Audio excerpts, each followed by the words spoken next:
Welcome back to our channel. So SSC CHSL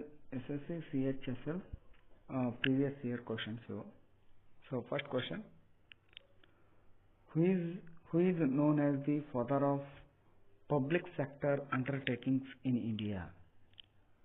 ಭಾರತದಲ್ಲಿ ಸಾರ್ವಜನಿಕ ವಲಯದ ಉದ್ಯಮಗಳ ಪಿತಾಮಹ ಎಂದು ಯಾರನ್ನು ಕರೆಯಲಾಗುತ್ತದೆ? So options: Ashok Desai, Prasanta Chandra Mahalanobis, V Krishnamurthy, and option number 4 Shashi Shivram Krishna. So here the right answer, option 3 V Krishnamurti is the right answer. V Krishnamurthy ಅವರ ಬಗ್ಗೆ ನೋಡಿದ್ರೆ ಅವರು ಭಾರತದಲ್ಲಿ ಸಾರ್ವಜನಿಕ ವಲಯದ ಉದ್ಯಮಗಳ ಪಿತಾಮಹ ಎಂದು ಕರೆಯಲಾಗುತ್ತದೆ.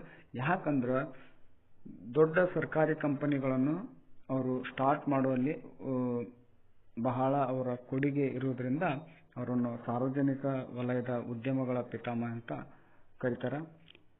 ಅವರು ಸ್ಟಾರ್ಟ್ ಮಾಡಿರ್ತಕ್ಕಂಥವು BHEL, ಅದು ಮಷೀನ್ ಅನ್ನು ತಯಾರು ಮಾಡ್ತದೆ.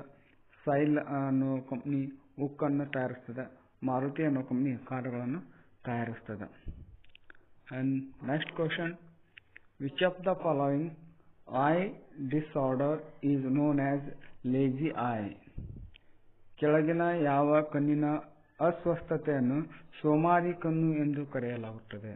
So options: presbyopia, hypermetropia, myopia, and amblyopia. Here the right answer, option number 4 amblyopia is the right answer. So amblyopia ಅನ್ನೋದು ಸೋಮಾರಿ ಕಣ್ಣು ಅನ್ನೋದು ಒಂದು ಕಣ್ಣು ಸರಿಯಾಗಿ ಕಾಣ್ತಾ ಇರಲ್ಲ, ಬಟ್ ಸರಿಯಾಗಿ ಬ್ರೇನು ಒಳ್ಳೆಯ ಕಣ್ಣನ್ನೇ ಯೂಸ್ ಮಾಡ್ತದೆ. ಸೊ ಬ್ರೇನು ಒಳ್ಳೆಯ ಕಣ್ಣನ್ನೇ ಯೂಸ್ ಮಾಡೋದ್ರಿಂದ ಅದಕ್ಕೆ amblyopia ಅಂತ ಹೇಳ್ತಾರೆ. ಇದು ಚಿಕ್ಕ ಮಕ್ಕಳಲ್ಲಿ ಹೆಚ್ಚಾಗಿ ಕಂಡುಬರುತ್ತದೆ. Next question: which is the tallest waterfall of India with height of 1493 feet? 1493 ಅಡಿ ಎತ್ತರವಿರುವ ಭಾರತದ ಅತಿ ಎತ್ತರದ ಜಲಪಾತ ಯಾವುದು? So options: Meenmutty falls Kerala, Kunchikal falls Karnataka, Barkana falls Karnataka, Thalaiyar falls Tamil Nadu. Here the right answer, option number 2 Kunchikal falls in Karnataka.